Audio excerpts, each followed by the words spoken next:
Praise the Lord. டூலிக்கு கிளம்பியாச்சு. இன்னைக்கு ஒரு சின்ன தாட்டு உங்களோட ஷேர் பண்ணணும்னு நினைக்கிறேன். கடைசி வரைக்கும் பாருங்க இந்த வீடியோவை. பஹ்ரைன்ல பயங்கரமான சம்மர் இப்போ. நான் எனக்குள்ளேயே நான் பேசிக்கிறேன், என்னடா இது, நம்ம இந்த சம்மரில் கூட இந்த ஃபுல் ஹேண்டெல்லாம் போடணுமா இங்கே அப்படின்னு சொல்லி நான் முறுமுறுக்க நினைத்த நேரத்தில் தானே ஆண்டவர் என்னோடு பேசினதை தான் உங்களோட ஷேர் பண்ண போகிறேன். சில நேரங்களில் நம்ம குடும்பங்களில் பெற்றோருக்கு பிள்ளைகளுக்கு இடையே முறுமுறுப்பு, கணவன் மனைவிக்குள்ள முறுமுறுப்பு, உற்றார் உறவினர் மத்தியில முறுமுறுப்பு போல முறுமுறுத்த அநேகர் ஆசீர்வாதத்தை இழந்ததாக நாம வேதாகமத்துல நம்ம பார்க்கிறோம். பிசாசு முறுமுறுப்பின் ஆவியை கொடுத்ததுனால நான் அப்படி ஒரு செகண்ட் யோசிச்சேன்.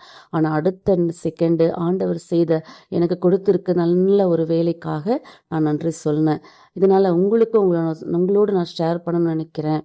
ஆண்டவர் நமக்கு எத்தனையோ பேருக்கு இல்லாத நன்மைகளை ஆண்டவர் நம்ம வாழ்க்கையில கொடுத்துருக்கிறார். ஆனால் நம்ம அந்த ஒரு 5 மினிட்ஸ், நான் வீட்டில இருந்து டியூட்டிக்கு போகிறதுக்கு ஒரு 5 to 10 மினிட்ஸ் தான் ஆகும்.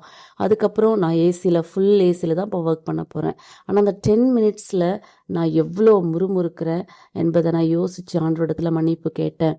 ஏன் இப்படி கம்ப்ளைண்டாக பண்ணிகிட்டு இருக்கோம், முறுமுறுக்கிறோன்னா நமக்குள்ள ஏதோ ஒரு குறை.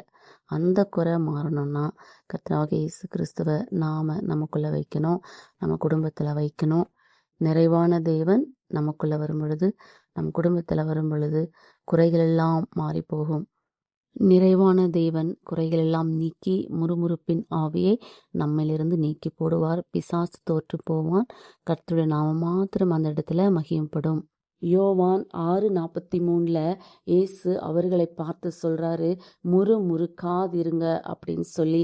இன்றைக்கும் இயேசு நம்மோடு இருக்கிறாருன்னா நம்மையும் பார்த்து ஆண்டவர் சொல்றாரு, முறுமுறுக்காதீங்க. நமக்கு இருக்கிற நன்மைகளுக்கு இயேசுடத்துல நன்றி சொல்லுங்க. எத்தனையோ பேருக்கு இல்லாத ஸ்லாக்கியத்தை ஆண்டவர் நம்ம கொடுத்துருக்கிறாரு. நம்ம சின்ன சின்ன விஷயங்களுக்கு நான் எப்படியாக அந்த 5 நிமிஷம் இல்லை ஒரு 10 நிமிஷம் தான் ஆகும் நான் ட்ராவல் பண்ணி போகிறதுக்கு. அதுக்கு நான் முறுமுறுக்கிறேன். என்னடா இது சம்மரில் ஃபுல் ட்ரெஸ் போட்டுட்டு போகணுமா, ஃபுல் ஹேண்ட் போட்டுட்டு போகணுமா அப்படின்னு சொல்லி நான் முறுமுறுத்ததுனால அந்த இடத்துல ஒரு செகண்ட் தான் பிசாசு என்னை ஆட்கொள்ள பார்த்தான்.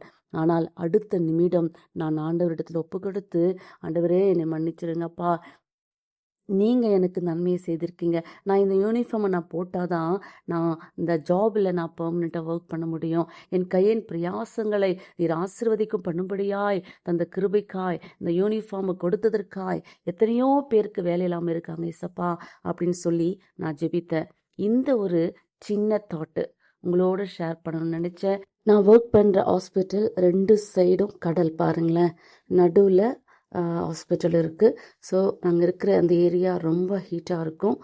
2 சைடும் கடல் பாருங்கள். நெக்ஸ்ட்டு நான் ஒர்க் பண்ணுற இந்த ஹாஸ்பிட்டல், இதுதான் நான் ஒர்க் பண்ணுற ஹாஸ்பிட்டல்.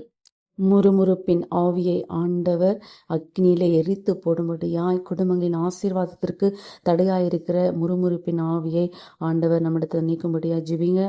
கர்த்தர் கிருபையாய் நன்மையாய் உங்களுக்கு இருக்கிற எல்லா ஆசீர்வாதங்களிலும் இன்னும் உங்களை பலுகி பெருகும் பண்ணும்படியாய், நம்ம சங்கார தூதன் நம்மை ஆட்கொள்ளாத படிக்கு, நம்ம ஆசீர்வாதங்களை எழுந்து போகாத படிக்கு கர்த்தர் நம்மை ஆசீர்வதிக்கும் பண்ணும்படியாய், முறுமுறுப்பின் ஆவியிலிருந்து ஆண்டவர் நம்மை விடுதலை செய்யும்படியாக ஜெபியுங்கள். கர்த்தர் உங்களையும் உங்கள் குடும்பங்களையும் உங்கள் பிள்ளைகளையும் நீங்கள் கைட்டு செய்கிற எல்லா வேலைகளிலும் ஆண்டவர் உங்களை அதிகமாய் ஆசீர்வதிப்பார். தொடர்ந்து எனக்காகவும் அனைவருக்காகவும் ஜெபித்துக் கொள்ளுங்கள். God bless you all.